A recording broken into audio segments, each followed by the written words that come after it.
नमस्कार, भाग्यश्री रेसिपीजमध्ये आज आपण अतिशय खमंग, खुसखुशीत आणि चविष्ट जसे बाहेर विकत शेंगदाणे मिळतात तसेच मसाला शेंगदाणे घरात कसे बनवायचे ते या व्हिडिओमध्ये पाहणार आहोत। त्यासाठी 300 ग्रॅम शेंगदाणे इथे मी घेतलेले आहेत।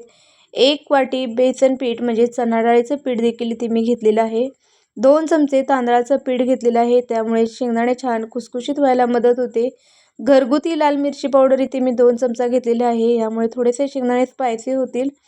त्याचबरोबर शेंगदाण्याचा रंग देखील छान यावा यासाठी 2 चमचे बेडगी मिरची पावडर मी घेतलेली आहे। 1 चमचा जिरे पावडर, त्यानंतर पाव चमचा हळद इथे मी घेतलेली आहे। चवीपुरतं मीठ आपण घालणार आहोत आणि शेंगदाणे आपले छान चटपटीत व्हावे यासाठी इथे मी अर्धा लिंबू देखील घेतलेला आहे। शेंगदाणे आता एका भांड्यामध्ये मी काढून घेते। शेंगदाणे तळण्यासाठी आपल्याला तेल देखील लागणार आहे। सुरुवातीला आपण शेंगदाण्यांमध्ये आता लाल मिरची पावडर घालून घेणार आहोत। तर लाल मिरची पावडरचं प्रमाण तुमच्या आवडीप्रमाणे तुम्ही कमी जास्त देखील करू शकता। इथे मी घरगुती आणि बेडगी मिरची पावडर म्हणून 4 चमचे लाल तिखट वापरलेलं आहे। त्यानंतर जिरे पावडर, हळद आणि तांदळाचे पीठ देखील घालून घेतलेलं आहे।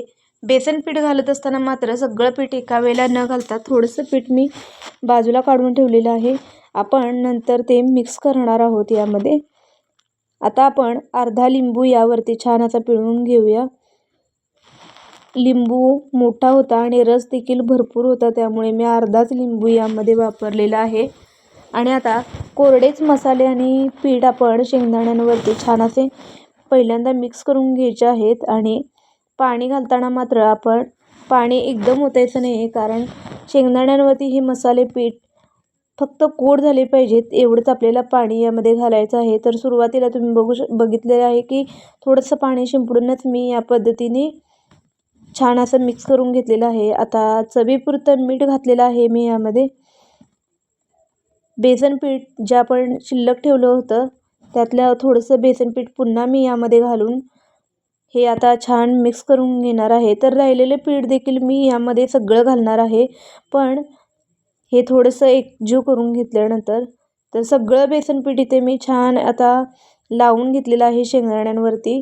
आणि तेल देखील इथे गरम करण्यासाठी ठेवलं होतं, तर तेल आपलं छान गरम झालेलं आहे। तुम्ही बघू शकता तेल आपलं मध्यम आचेवरतीच गरम करून घ्यायचं आहे। अगदीच हाय फ्लेमवरती म्हणजे एकदम कडक असं तेल आपण गरम करून घेतलं तर शेंगदाणे आपले वरून करपतील आणि आतून कच्चे राहतील आणि जास्त दिवस मग ते छान असे क्रिस्पी राहणार नाहीत। तर आता गरम तेलामध्ये मी शेंगदाणे घालून घेते आणि छान असे कुरकुरीत होईपर्यंत आपल्याला शेंगदाणे तळायचे आहेत। साधारण 2 ते 3 मिनिट मला शेंगदाणे तळण्यासाठी लागलेत। शेंगदाणे आपले छान असे कुरकुरीत तळून झाले की आपण एका ताटामध्ये काढून घ्यायचे आहेत। शेंगदाणे तळत असताना तेल अगदी कच्चं देखील ठेवायचं नाही आहे, नाहीतर शेंगदाणे तेल पितात आणि लगेचच मऊ पडतात। तरी ते मी शेंगदाणे तळलेले एका ताटामध्ये काढून घेते आणि राहिलेले शेंगदाणे देखील याच पद्धतीने तळून घेतलेले आहेत। तुम्ही बघू शकता सगळे शेंगदाणे आता एका भांड्यामध्ये काढून मी यावरती आणखी थोडासा चाट मसाला लावून घेते। थोडेसे शेंगदाणे चटपटीत असले की खायला अतिशय सुंदर लागतात, त्यासाठी इथे मी थोडासा चाट मसाला वरून लावून घेतलेला आहे। आणि या पद्धतीने मस्त असे खमंग खुसखुशीत आपले शेंगदाणे तयार झालेले आहेत। तुम्हाला मी आता इथे दाखवते आपल्या शेंगदाण्यांवरती मसाले आणि पीठ किती छान असं कोट झालेलं आहे, व्यवस्थित लागलेलं आहे। तर या पद्धतीची मसाला शेंगदाण्याची रेसिपी तुम्ही देखील घरी ट्राय करून पहा। व्हिडिओ जर आवडला असेल तर लाईक, शेअर आणि सबस्क्राईब करायला विसरू